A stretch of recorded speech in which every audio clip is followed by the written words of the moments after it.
आस्तीनों में सांप पलते रहेंगे, शर्त ये है उन्हें एहतियात से पाला जाए। बहुत पहले ये कहीं पढ़ा था। सांप कौन, एहतियात कौन, आज इस पर बात थोड़ी सी। राम राम, मेरा नाम अजय सिंह, स्वागत है आपका मेरे YouTube चैनल भसड़ पर। दोस्तों, इस घटना की शुरुआत 1995 से होती। 1995 एक बोस्नियाई मुस्लिम परिवार, यूगोस्लाविया में गृह युद्ध की स्थिति थी। जो बोस्नियाई मुस्लिम्स ने वहाँ पर जहाज़ शुरू किया, उसका जब सर्ब ईसाइयों ने उत्तर देना आरंभ की तो गृह युद्ध की स्थिति यूगोस्लाविया में उत्पन्न हो गई। उसी के चलते यूगोस्लाविया आगे कई हिस्सों में टूट गया। और उसी समय यूगोस्लाविया का एक हिस्सा हुआ करता था बोस्निया हर्जेगोविना। तो बोस्निया से एक बोस्नियाई मुस्लिम परिवार, एक प्रोफेसर जो कॉलेज में बायोलॉजी पढ़ाया करते थे, उनकी पत्नी और एक 3 साल की बेटी, ये अपने देश के गृह युद्ध से जान बचा के भागे। मानव तस्करों के जरिए वो जर्मनी पहुंचना चाहते थे।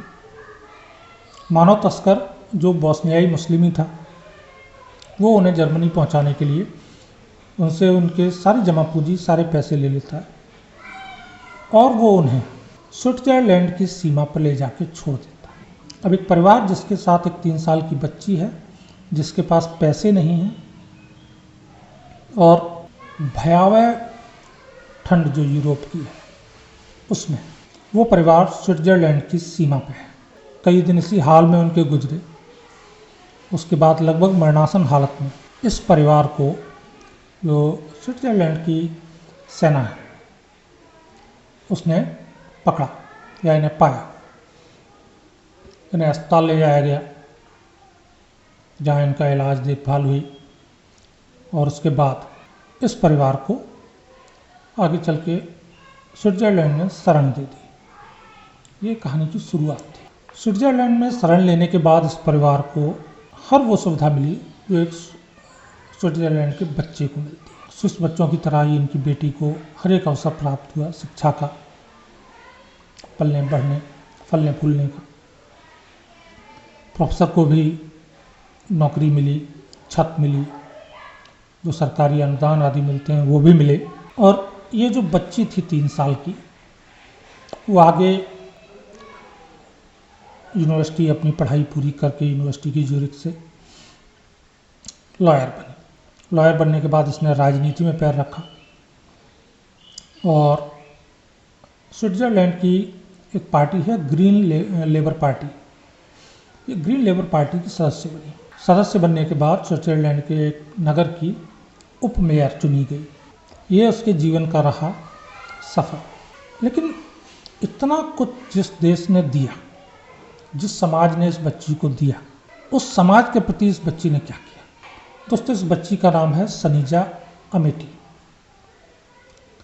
सनीजा अमेटी वर्तमान में भी स्विट्जरलैंड की राजनेता हैं।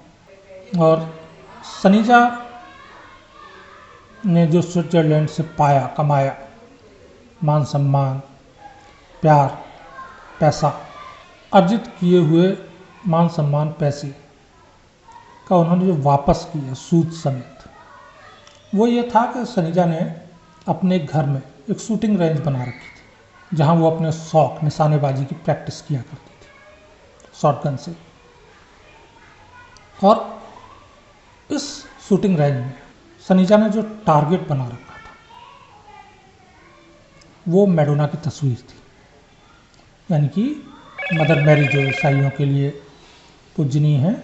मदर मैरी बालक यीशु को गोद में लिए हुए तस्वीर टारगेट के तौर पर अपनी शूटिंग रेंज में लगा के सनीजा अमेटी उस पर टारगेट प्रैक्टिस करती थी। सितंबर 2024 में इसका वीडियो इंस्टा पे उन्होंने डाला और ये भी इस उद्देश्य से डाला कि बहुसंख्यक समाज को चढ़ा सके। तब स्विट्जरलैंड के लोग ये समझ पाए कि उन्होंने आस्तीन में कौन सा सांप पाल रखा है। सनीजा, जिसे एक बहुत ही लिबरल, स्विस समाज बड़ा लिबरल माना जाता है, बहुत ही समृद्ध समाज में पलने बढ़ने का अवसर मिला। और वो एक ऐसे बैकग्राउंड से आई थी जहां उसके लिए ये सब किसी कीमत पर उपलब्ध नहीं था। उसे और उसके परिवार को स्विट्जरलैंड के लोगों ने हर वो चीज़ दी जो एक बेहतर समाज के तौर पे दरकार होती है एक बच्चे के लिए कि इसे मिलना चाहिए।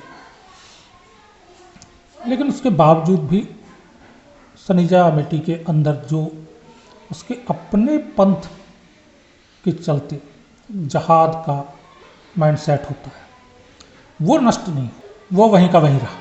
उसमें कोई बदलाव नहीं आया इस परवरिश से, उसमें कोई बदलाव नहीं आया इस प्यार से, उसमें कोई बदलाव नहीं आया उस सुकून से जो इस भागते दौड़ते ग्रह से निकले परिवार को मिला। सनीजा अमेठी एक जहादन ही रही। सनीजा ने बाद में तमाम माफ़ी वाफ़ी मांगी ये वो, लेकिन कुल मिला के सिख समाज को असलियत सामने आ गई थी, असली चेहरा खुल चुका था।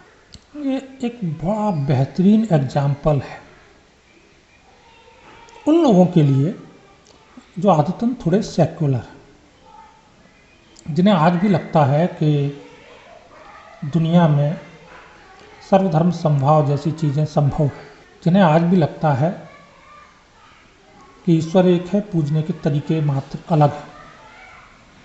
देखिए ईश्वर शायद एक हो, मुझे नहीं पता, लेकिन जो ये पूजने के तरीके हैं, मानने का नज़रिया है, वो आदमी की सोच को गढ़ सकता है, बना सकता है और विकृत भी कर सकता है। और वही विकृति आपकी चूक पर खामियाजा बन आपके सामने आती है जब आप दया दिखाते हुए किसी सांप को अपनी आस्तीन में जगह दे देते हैं और वो फिर आपको डसता है।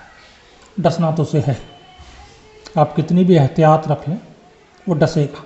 तो जो लोग सवाल उठाते हैं, अभी व्यापक तौर पर भारत में एक अभियान चल रहा है जिसके तहत रोहिंग्या बांग्लादेशी घुसपैठियों को ढूंढा जा रहा है। ये सिर्फ भाजपा शासित राज्यों में नहीं हो रहा है, कांग्रेस शासित राज्यों में भी हो रहा है, अन्य जगह भी हो रहा है, व्यापक तौर पे पूरे भारत में चल रहा है। जहाँ ये टटोला जा रहा है कि विदेशी घुसपैठिए भारत में कहाँ कहाँ भरे पड़े हैं। इससे पूर्व भारत ने सीए नाम से एक कानून पारित किया और उस कानून में हमारे आसपास के जो देश हैं उनके ईसाई, हिंदू, बौद्ध, सिख, पारसी आदि सभी को ये अवसर दिया कि वो अपने देश से जो भारत में आके शरणागत हुए हैं तो उन्हें नागरिकता मिल सके। और इस पर तमाम राजनीतिक दलों का जो ऑब्जेक्शन था इसी बात को लेकर के था कि इसमें मुस्लिम्स को क्यों नहीं।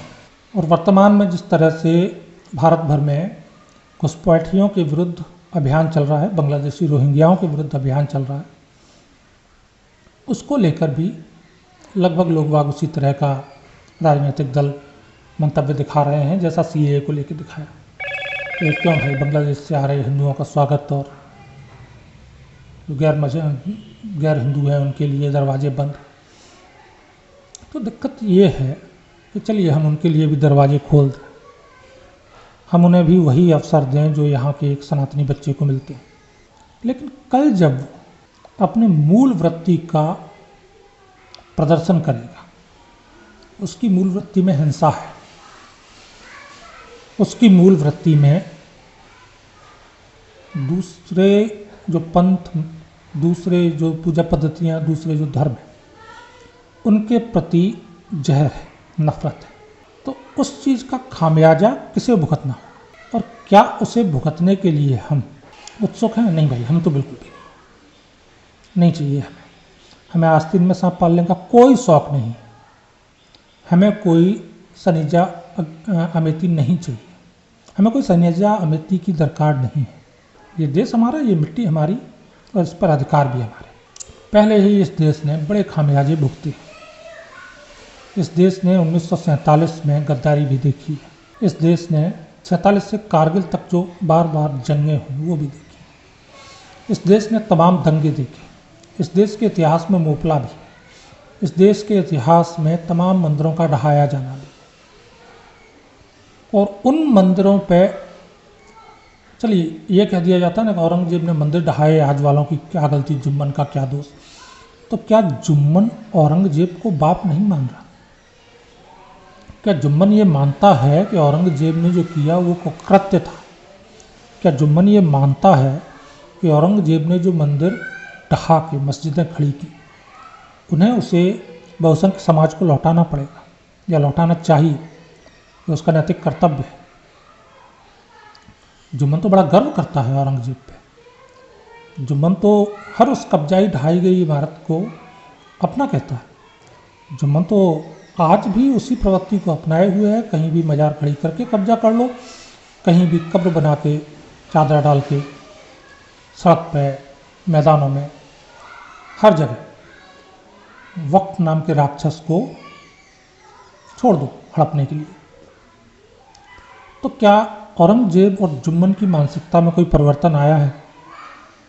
नहीं साहब, बिल्कुल किसी ठेठ गांव में रह रहा अनपढ़ जुम्मन हो या स्विट्जरलैंड की विश्व की टॉप 10 यूनिवर्सिटीज़ में शामिल किसी यूनिवर्सिटी से पढ़ी लिखी सनीजा मित्र, मूल वृत्ति एक है। मूल वृत्ति में कोई परिवर्तन नहीं। मूल वृत्ति में कहीं भी सह अस्तित्व के लिए कोई स्थान नहीं है। मूल वृत्ति दूसरे पंथ, मजहब, पूजा पद्धतियों से घृणा करना सिखाती है, क्योंकि मूल वृत्ति उन्हें सम्मान देना जानती है। और ये मूल वृत्ति जुम्मन हो या सनीजा, इन्हें सिर्फ तब तक चुपचाप बैठने को कहती है जब तक हाथ में शक्ति नहीं। जैसे ही हाथ में ताकत आएगी, सनीजा बंदूक उठाएगी और मैडोना को टारगेट बना के उस पर टारगेट प्रैक्टिस करेगी। जैसे ही हाथ में शक्ति आएगी, जुम्मन हाथ में ईंट लेकर के सड़क पर उतर आएगा। जैसे ही हाथ में शक्ति आएगी, जुम्मन के पास पेट्रोल बम होगा जो दिल्ली जैसे दंगों में लोगों को जिंदा जलाने के काम आएगा। जैसे ही हाथ में शक्ति आएगी, जुम्मन डसेगा, सनीजा मेथी डसेगी, आस्तीन का सांप डसेगा, और हमें आस्तीन के सांप नहीं चाहिए। राम राम, वंदे मातरम, जय हिंद।